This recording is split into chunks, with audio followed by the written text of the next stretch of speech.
Digital दिल, एक online शादी की कहानी। कोविड-19 महामारी के दौरान जब दुनिया के ज्यादातर दरवाजे बंद हो गए थे, तब कुछ दिलों के दरवाजे खुलने लगे। ऐसा ही एक दिल था आरव मिश्रा का। बैंगलोर में एक मल्टीनेशनल कंपनी में काम करने वाला आरव 30 साल का, पढ़ा लिखा और शांत स्वभाव का युवक था। उसकी जिंदगी में नौकरी की व्यस्तता तो थी, लेकिन अकेलापन उससे ज्यादा वफादार निकला। शाम को घर लौटकर भी वो एक अजीब सी खालीपन महसूस करता था, जैसे कुछ अधूरा हो। एक दिन देर रात, ऊब और तन्हाई से परेशान होकर उसने एक मैट्रिमोनियल वेबसाइट पर प्रोफाइल बना दी। वैसे तो वो इन सब चीज़ों से दूर ही रहता था, उसे लगता था कि ऐसे रिश्ते मशीनी होते हैं, पर उस रात उसका दिल कुछ नया चाह रहा था। शायद उसे एक ऐसे साथी की तलाश थी जो इस सन्नाटे को भर सके। शुरुआत में कई प्रोफाइल्स आए, कुछ नकली तो कुछ बहुत फिल्मी, जिनमें ज्यादातर चमक दमक थी और असलियत कम। पर फिर आई सना खान की रिक्वेस्ट, माइनस लखनऊ की एक स्कूल टीचर और लेखिका। उसकी प्रोफाइल में एक सादगी थी जो आरव को भा गई, और तस्वीर में उसकी आंखों में एक गहराई थी, जैसे वो बहुत कुछ कह रही हों।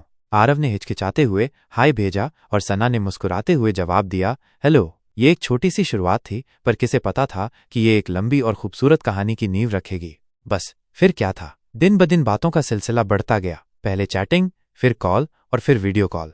शुरुआत में थोड़ी झिझक थी, पर जल्द ही वे एक दूसरे के साथ सहज हो गए। दोनों की रुचियां गजब की मेल खाती थीं। किताबें पढ़ना, पुरानी फिल्में देखना और चाय के साथ लंबी बातें करना। सना के पास कहने को बहुत कुछ था। उसके किस्से, उसकी कविताएं और सुनने का सलीका भी लाजवाब था। आरव को उसकी बातें कविता जैसी लगती थीं, जिनमें एक लय और गहराई थी। वहीं आरव की सीधी सादी बातें सना के दिल को सुकून देती थीं। उसे आरव की ईमानदारी और सादगी बहुत पसंद आई। लॉकडाउन के दौरान जब लोग अपनों से दूर हो रहे थे, जब दुनिया सिमट रही थी, ये दो अजनबी एक दूसरे के बेहद करीब आ रहे थे। उनके बीच एक ऐसा रिश्ता पनप रहा था जो दूरियों से परे था।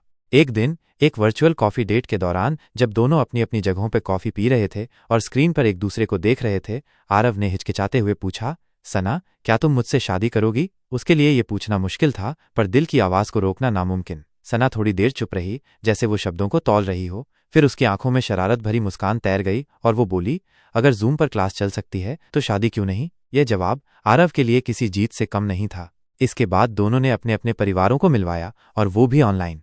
आरव के माता पिता लखनऊ में सना के माता पिता से वीडियो कॉल पर मिले। शुरुआत में थोड़ी हैरानी जरूर थी, पर आधुनिकता को स्वीकार करने की भावना प्रबल थी। बातचीत हुई, कुंडली भी मेल खा गई और रिश्ता तय हो गया। यह एक अनोखा अनुभव था, जिसमें शारीरिक उपस्थिति के बजाय भावनाओं की गहराई को ज्यादा महत्व दिया गया।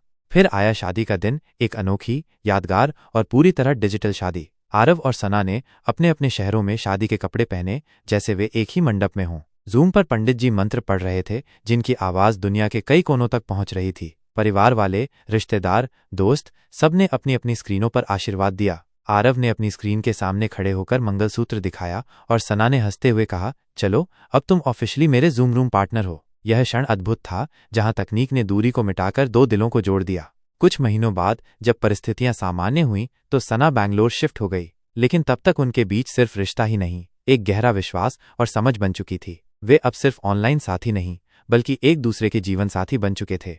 अब हर शाम दोनों अपनी छत पर बैठकर चाय पीते हैं और उस रात को याद करते हैं जब आरव ने पहली बार हाय लिखा था। यह कहानी सिर्फ एक शादी की नहीं, बल्कि इस बात का प्रमाण है कि प्यार किसी भी बंधन, किसी भी दूरी को पहचानता नहीं, वो बस रास्ता बना लेता है।